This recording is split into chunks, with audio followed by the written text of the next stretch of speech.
Hello friends, कैसे हैं आप सब। आई होप आप सब बढ़िया होंगे।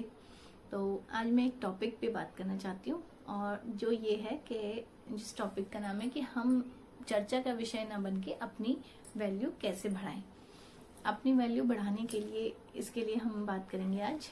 अपनी वैल्यू बढ़ाने के लिए देखिए, हम सभी लोग, सारी महिलाएं क्या, जो भी लोग हैं वो सभी लोग देखिए घर पे काम करते हैं या जो बाहर काम करते हैं। ठीक है, काम करके हमें ये लगता है कि हम सिर्फ काम के दम पे ही मतलब अपनी वैल्यू बढ़ा सकते हैं। काम के दम पे तो बढ़ा ही सकते हैं, लेकिन कई बार लोग हमें अंडरस्टैंड नहीं करते हैं, हमारे काम की कोई वैल्यू नहीं होती। उसके लिए क्या है, मुझे ऐसा लगता है कि हमें अपने लिए खुद से स्टैंड लेना पड़ता है। अगर हम किसी बात को नहीं, कोई हम चीज चाहते हैं तो उसके लिए हमें मना करना चाहिए। हमेशा हर चीज के लिए हाँ बोलना और हमेशा हर बात के लिए अवेलेबल रहना भी कई बार हमें जो है मतलब दूसरों के सामने हमारी वैल्यू घटाता चला जाता है। और फिर धीरे धीरे लोग समझते हैं कि इससे तो पूछना ही बेकार है, ये इसकी तो कोई वैल्यू ही नहीं है, रहने दो, इसका कहा और नहीं कहा सब बराबर है। तो इसलिए अपनी वैल्यू बढ़ाने के लिए हमें खुद से अपने लिए स्टैंड लेना है। और साथ में जैसे हम किसी से मिलते हैं, किसी से बात करते हैं, किसी से भी, वो कोई भी हो सकता है, मतलब लेडीज, जेंट्स, बच्चे, तो हमेशा जो झुंझला कर और जो गुस्सा करके जो चिड़चिड़ा होके मतलब बात करता है, उससे भी कोई बात नहीं करना चाहता, उसकी भी वैल्यू फिर खत्म हो जाती है। और एक बात ये कि जब हम किसी से बात करते हैं तो हम, कई लोगों की मैंने आदत देखी है, वो हमेशा दूसरों को नीचा दिखाने की कोशिश करते हैं, दूसरों का मजाक उड़ाने की कोशिश करते हैं, जो कि गलत है, करना तो नहीं चाहिए, लेकिन कुछ लोगों की आदत में ये शामिल है। तो अगर हमारे अंदर भी ये आदत है तो हमें अपने उस आदत को खत्म कर देना चाहिए जड़ से। हमें दूसरे को, सामने वाले को कभी भी ये मतलब हमसे बात करके किसी को ये ना लगे कि वो हमसे छोटा है या हम अपनी बातों के द्वारा किसी को नीचा दिखाते हैं तो हमारी वैल्यू कुछ नहीं रहेगी। फिर धीरे धीरे लोग हमसे कटने लगेंगे, ऐसा मुझे लगता है और होता भी यही है। और कुछ लोग ऐसे भी पाए जाते हैं जो कि जब उनको वक्त होगा तब तो वो आपसे इतनी ढेर बातें करेंगे कि मतलब आप सोच भी नहीं सकते। और जब उनके पास टाइम की कमी है या उनका मूड खराब है, वो किसी भी वजह से परेशान है, तो वो आपसे मतलब कन्नी काट लेंगे, एक तरह से आपको देख के भी अनदेखा करके चले जाएंगे। तो व्यवहार में ये चीजें नहीं होनी चाहिए। अगर आपके घर में या आपके वर्क प्लेस पे किसी भी वजह से, किसी भी रीजन से आपका मूड ऑफ भी है, तो भी आप एक समान रहने की कोशिश कीजिए। एटलीस्ट जिस माहौल में आप हैं वहां पर आपको प्रॉब्लम है, तो उसके अलावा जो दूसरी जगह, अगर आप वर्क प्लेस पे परेशान हैं इस चीज को लेके, अपने ऑफिस के किसी भी काम को लेके टेंशन में है, तो उसे घर पे साथ मत लाइए। उसे अपने मतलब घर के, अपने बाकी लोगों के ऊपर जब बात करते हैं तो उस पर इफेक्ट उसका नहीं पड़ना चाहिए। क्योंकि पहले मैं भी वर्किंग रह चुकी हूँ, होता है ऑफिस में प्रेशर भी झेलना पड़ता है कई बार। तो उस घर के जो है, ऑफिस के जो है गुस्से को, ऑफिस की प्रॉब्लम्स को घर पे लेकर नहीं आना चाहिए। उसकी वजह से बाकी घर वाले भी सफर करते हैं और हमारा वैसा बिहेवियर कहीं ना कहीं, पहले तो हम गुस्से में किसी को भी कुछ भी बोल देते हैं, लेकिन बाद में कहीं ना कहीं वो हमें भी इफेक्ट करता है। बाद में फील तो सभी को होता है कि यार हमने गलत बोला, हमें ऐसा बोलना नहीं चाहिए था।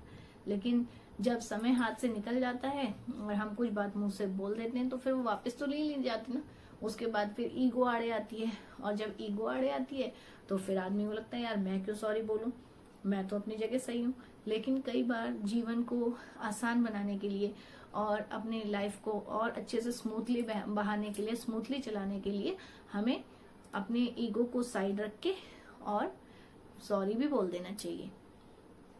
किसी ने बहुत खूबसूरत बात कही है कि मैंने अपनी जिंदगी को कुछ इस तरह से आसान कर लिया है कि किसी को माफ कर दिया है और किसी से माफी मांग ली है।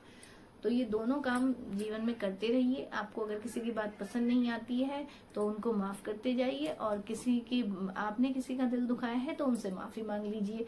क्योंकि जिंदगी का कोई भरोसा नहीं है, जिंदगी बहुत छोटी है, घूम फिर के सब वहीं का वहीं आ जाता है, और किस दिन कौन चला जाए कुछ पता नहीं है। दुनिया में लाखों लोग ऐसे हैं जो आज रात सोते हैं, अगले दिन जाग ही नहीं पाते हैं। अभी कुछ ही दिन पहले मैं एक बुक पढ़ रही थी, तो उसमें मुझे ध्यान नहीं आ रहा, तो ऑथर ने लिखा था कि वो उनसे मतलब वो अपने पिता से इतना नाराज थे कि वो अपने जो है पिता से बोलना उन्होंने छोड़ दिया था। पिता से बोलना छोड़ के वो चले गए थे बहुत दिनों, मतलब काफी टाइम के लिए अपने घर से बाहर। तो मन में रहता था कि मैं पिता से माफी मांग लूं, क्योंकि पिता बड़े हैं और वैसे भी, और गलती भी मेरी है तो मुझे माफी मांग लेनी चाहिए। लेकिन उन्होंने माफी नहीं मांगी। तो जब वो मतलब बहुत सालों तक पिता से अलग रहे, अब पिता की तो उम्र हो चुकी थी और गम भी होता है तो इंसान जल्दी चला जाता है। तो पिता गुजर गए। जब पिता के गुजरने के बाद वो वापस आए तो वो कहते हैं कि मैं मतलब उस वक्त उनसे माफी मांगने के लायक भी नहीं रहा, क्योंकि पिता तो थे ही नहीं। तो इसलिए गिल्ट बाद में करने से बढ़िया है कि उसे समय रहते सुधार लिया जाए। किसी की बेइज्जती ना करें, हर बात में लोगों का मजाक ना उड़ाएं, उन्हें मतलब अच्छे से, अब हर किसी को अच्छे से ही ट्रीट करना चाहिए, चाहे एक बच्चा भी होगा, क्योंकि ग्रेविटी का गुरुत्वाकर्षण का ये नियम है कि जो चीज हम ऊपर को फेंकेंगे वही लौट कर आएगी। एक बॉल अगर आप ऊपर उछालते हो तो वो नीचे ही आती है। तो उसी तरह से हमारा व्यवहार भी है, जो कि हम अगर किसी को अच्छा बोलेंगे तो हमें भी अच्छा रिस्पांस मिलेगा, वो हमें भी अच्छे से बात करेंगे। और अगर हम किसी से अपशब्दों का इस्तेमाल करते हैं, बुरी तरीके से तू तड़ाक करके बोलते हैं, तो जाहिर सी बात है वो भी वही करेगा।